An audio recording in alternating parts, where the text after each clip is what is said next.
Previously on XMen.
Alright, hey everybody, welcome back to the channel. This is Rob here at Smirking Gun Reviews, back to talk about the final part 5 of the Phoenix Saga from the X-Men 90s show, the animated series version. It is called Child of Light, so if you've not seen this episode, we're going to spoil all of it. Literally, we're showing it, because fuck it. So where we left off, Deken has invoked the power of the crystal and is now 1 billion star systems are basically going to be destroyed. Everything's going. It's like fire sale, everybody. Deken basically becomes like a giant crystal man who then, as everybody tries, just everybody that tries to do anything in this is pretty much, it looks cool. It's a nice attempt. The animation's cool, but it's all pretty much useless. He just, throws everybody around and, he could very easily kill everybody. We're just like gnats at this point to this guy. And he becomes one with the crystal. He ends up going inside of the damn thing. And basically what the Phoenix says is that once he becomes one with the crystal, he's inside of it, creating his own universe, and where all life will be pulled into it. Basically like a black hole. All life will just cease to exist except inside that. And even inside that, pretty much you can guarantee that things aren't going to last real long for you once you get there. Because Deken's a real crazy piece of shit. Also, Corsair says Chode. So if you watched any of the other review where we talked about the Starjammers, okay, so that's how you pronounce it. At least the TV show says that you got to pronounce that guy's name like it's Chode. So we say Chode. The great big lizard guy, his name is Chode. So Phoenix takes everyone to the Starjammer because to get a little bit of safe distance, but it's just a temporary fix because the guy is just everywhere and it's already trying to suck things in. Phoenix wants to heal the crystal, but the crystal then kind of attacks, or it sends out like an energy pulse that just starts pulling everything in. So it's basically starting itself up, but it's blasting people around. Yeah, I'm writing like, oh, so Phoenix is going to try to heal it, and then never mind. Because the crystal just implodes the ship that they were all just on, and all matter's getting sucked in, and Phoenix is trying to bombard it. Nothing is working, so you kind of start going, well, this Phoenix shit kind of sounds like bullshit. Like it was all, it's all plot, to get to like where we need to. She can't do anything until the end, until she learns about it, until she figures things out. We're transported quickly back to Earth, where we see Jubilee. She's like, looking out over the castle keep of Banshee's family, and she's just got some weird stuff on her face. There's no like food or anything around. She's just got like, she looks like somebody just jammed a cream-filled donut onto her face, or she's just. You'll see what I'm talking about, but she's just standing there. She doesn't say anything. She's got this mess on her face, and then cut away to like her running to talk to the professor. So I don't know what was going on there. Some missing animation of her eating, because it just, in this day and age, we're just a bunch of pervs, I guess, because, or at least I must be, because it just did not look like, it just looked wrong. It's basically, it's the end of the world as we know it, and Gambit feels fine enough to try to kiss Rogue, you know, hey, like, if this is how we're going to go, man, I'm finally going to grab you and kiss you as hard as I can. But instead, before he can, and of course they get that really close embrace, kind of like a, you know, the comic effect. I don't have it near me, but, you know, that kind of epic, you know, the iconic kind of embrace. But everything gets all turned topsy-turvy as the ship, basically, everything gets sucked into the crystal and they crash land into Deken's new universe that he's building a little bit at a time. And he's basically a god. He's an unstoppable force right now. I mean, nothing is there to stop him, and everything is getting pulled inside. And that, yeah, of course, you know, Wolverine, Gambit, Rogue, you know, they go, rah, try to go after him, and he just swats him away.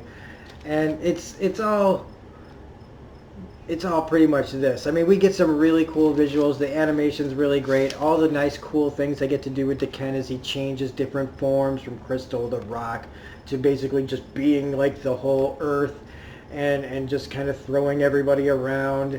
And it gets to the point where they're just basically like, what do we do? What do we do? Like, there's nothing to be done here. Like, Phoenix is kind of missing in action. Her costume's laying over there, and she's nowhere to be found. But, I mean, Lilandra tries to tell Deken that, you know, the power, you know, this power you have, it's just going to end up blowing up in your face. You can't control it. This was never meant to be used. I mean, look what it's doing. It's freaking destroying everything. So it makes you wonder, why is there an M'Kraan crystal in the first place? I don't know. Like, I did not read all of it to know, like, what's the point. It's like the big MacGuffin. Gladiator, then he tries, and I noticed that his voice is a little more energetic in this episode. Okay, look at this. Oh, it's the gum. Okay, well, guess what? I guess I am. I got to get my head out of the fucking gutter. I did not see her blowing the bubble gum. Great.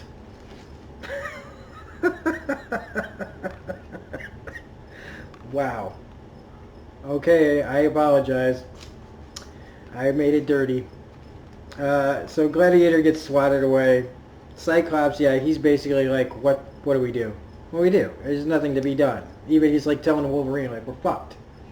Sorry, everybody, but, you know, smoke him if you got him. Back on Earth, we get some cool cameos. We get Sunfire. He's around punching asteroids that are trying to come and attack the Earth, because now I guess that's what happens when something's pulling the Earth and everything towards it. Everything starts to come at Earth. I don't know, but it's a cool visual nonetheless. We also get Storm's kid, or her relative in Africa. He's trying to help people get to safety. In New York, we see War Machine, and we see Spider-Man's arm go like this. We see War Machine rescuing people. Not, you know, the animation could have been a little bit better on War Machine, but what are you going to do? And so, yeah, we see that all this is affecting Earth as well. But like I said, I wrote down, this fight is so one-sided. It's cool looking but pointless. We get to see, I mean, like, the animation is all really, really, really good.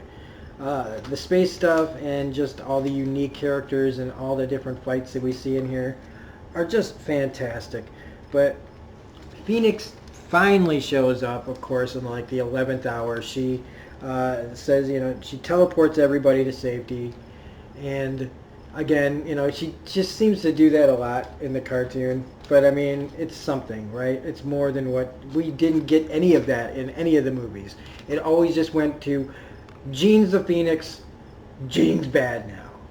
It's like, oh, I am a little conflicted, oh, fuck it, I'm bad. And, like, think about it. The Famke Janssen one, what does she do, like, right away? She fucking kills Cyclops, then she kills the Professor, and then Magneto and everybody else. And in Dark Phoenix, you know, at the end of Apocalypse, she uses this power that Charles had, you know, been keeping inside her. It never explains how she got the fucking Phoenix power in the first place. But then they do it in the second one, Dark Phoenix. It's like, pick a lane, man. Pick an origin. But they just... Anyway, at least in this, we know that Jean has the power, in which we find out that the Phoenix Force, the Guardian of the Crystal, chose Jean because of her powers, because of her empathic powers. Now, if she was going for just psychic power, she should have just jumped into Charles. But it's what Jean has specifically that made her ideal for the Phoenix as a host. It's one host, the one thing that it would understand. And so that's why she was chosen. And in the end, she has to tell everybody, look, I'm the only one, now that I've learned what I've learned, I'm the only one who can contain this power. I've got to use myself, decides to sacrifice herself for the entire universe, because we've seen what she can do. Jean, we know what kind of character Jean is, and so she, despite everybody else's, ideas of just like, don't do this, blah, blah, blah, I mean, it's either everybody or just me and the Phoenix. But I mean, we all assume, and I guess Jean's kind of out of the loop on what would happen too, so it's just, it's impactful. We've had time to get to know Jean, and then this happens, and while we don't get a lot of Phoenix, we don't get to see all the things that she did on Earth, and all these the stories and all the build up to this. We kind of had to jump in rather quickly. But I mean, I still say that they did still more than anybody else did, because we just have to get to, we don't want to see her be good, we want to see her turn bad, because that's what we love, right? There's nothing better than the people that don't care about the product, who, while they love to see their heroes rise, like in real life, how much do people love to just see people fall on their ass? And again, it's just,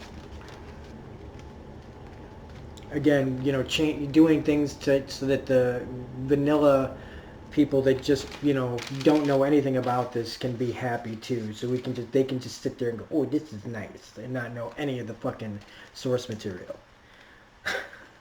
Guess I've been holding that in for a while.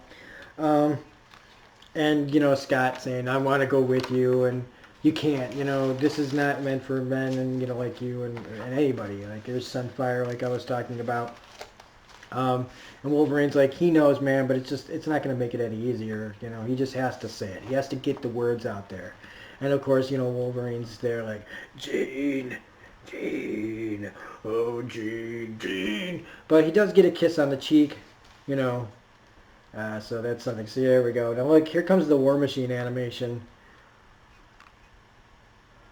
It's pretty good. I guess he's like, no, that was really good. And I can't remember what that guy's name is. I think is that Alpha Flight? I think that's Alpha Flight, and that was Shaman, and I forget what her name is. Yeah, and then Storm comes in and does her thing. Does her thing like it's nothing. But the Phoenix, in the end, she takes the crystal and she uses the strengths of all her friends, everybody in the X-Men, and all their different traits that make them like who they are. The big, kind of cliched, like this one's courage, this one's love. But I mean, come on. I mean, it's part of why she was chosen, and the part of the reason she was chosen is because she has a team that has these kind of feelings that all, when you put them all together, make this great big force that, maybe they should be called X-Force. But she uses that to contain the power of the crystal inside itself, and then basically proceeds to explode with the energy and all that stuff, which turns Jean into some, her corporeal body, the flesh and blood has been destroyed, and she is now truly one with the Phoenix, where she can, the face of the bird is now the face of Jean, telling everybody, talking, that she's become something bigger and more cosmic, and that she has to take, the crying crystal to somewhere beyond reach, which is like, well, shouldn't that have been like the idea all the time?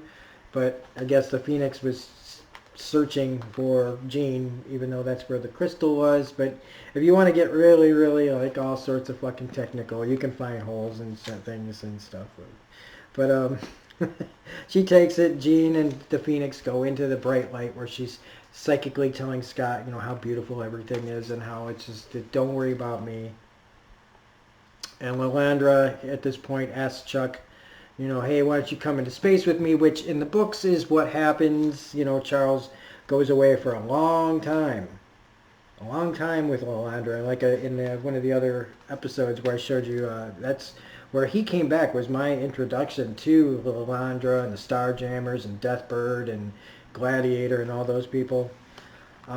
Cyclops and Corsair, they have their little moment where they almost get there, but they just, they just dance around like, oh, my wife, and, all this, and Cyclops saying, oh, man, we lost, that guy lost his wife, and I'm like, you just, like, I don't know, I guess it's just, they have something in common, and there's clearly a bond there that if they explored it any further, I mean, somebody just needs to like say, hey, isn't that the picture of your kid you're always walking around with? That looks just like him, but no.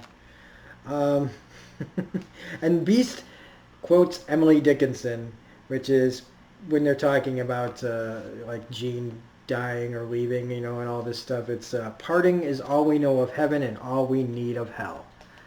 Again, a kid's show, Saturday morning, quoting Emily Dickinson. So Lilandra takes off. Wolvie has another Jean moment, except more like Jean. And Chuck explains Phoenix.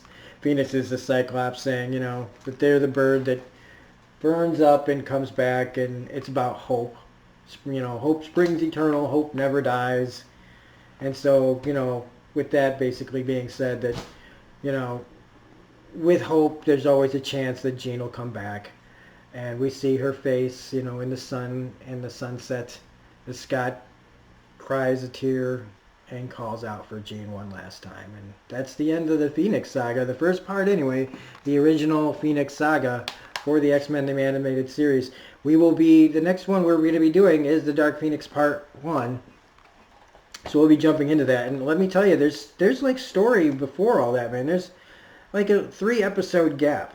So they did move on, and then they jump into it like kind of like a comic book would. And it's kind of funny that this is the series, right, that has the Dark Phoenix, and you see her like kind of in the like shadows on the side here, right, with Apocalypse and everything. But that's just kind of, it's just featuring the Dark Phoenix. But it's on volume 2, where the Dark Phoenix isn't even in this storyline, but there she is on the cover. It's like, did we mess up the design? Because then on the back, it's regular Phoenix. But on the back of this one, it's the Dark Phoenix. But whatever. Anyway, I hope you liked watching this part of the series of the original Phoenix Saga. I was really, really happy to do it. It's something that I've been wanting to do for a long while. We're still continuing. It's not over, but we're at the halfway point, basically, and then we're going to be doing another show after that. After that, we're going to be going into Batman the Animated Series. I don't mean to skip, go from Marvel to DC, but we will be coming back and finishing the entire X-Men the Animated Series. But I'm about to meet Kevin Conroy at Wizard World, and so this would be an excellent time to get started on Batman the Animated Series. Coming soon. It's going to take a little while because we still got 4 parts of the X-Men Phoenix Saga, so probably be around the time that I go do the convention that will be starting Batman. So looking forward to doing that as well. I read somewhere that this was number 4 on a list of like best animated like stuff. I don't know how it was number 4. I mean, Batman to me is number 1, but X-Men's number 2. And as far as like serialized cartoons, this is the best serialized cartoon I've ever seen in my life. So anyway, if you liked this review, please hit the like button, comment, share, subscribe, hit the bell for all notifications. You can find me on Twitter at Yesh8, that is YESSHH8. If you feel like contributing to the channel, we have a Patreon at Smirking Gun Reviews. We have a PayPal at Smirking Gun Reviews, all that, blah, blah, blah, blah, blah. It's just, if you feel like a Patreon gets you a $5 tier on Patreon, gets you a review. You can request a review of 1 episode of television or 1 movie. No Twilight, no Fast and Furious. It's the only stipulation. So anyway, thanks again for watching. We will see you on part 1 of The Dark Phoenix. Everybody, have a great night. Bye.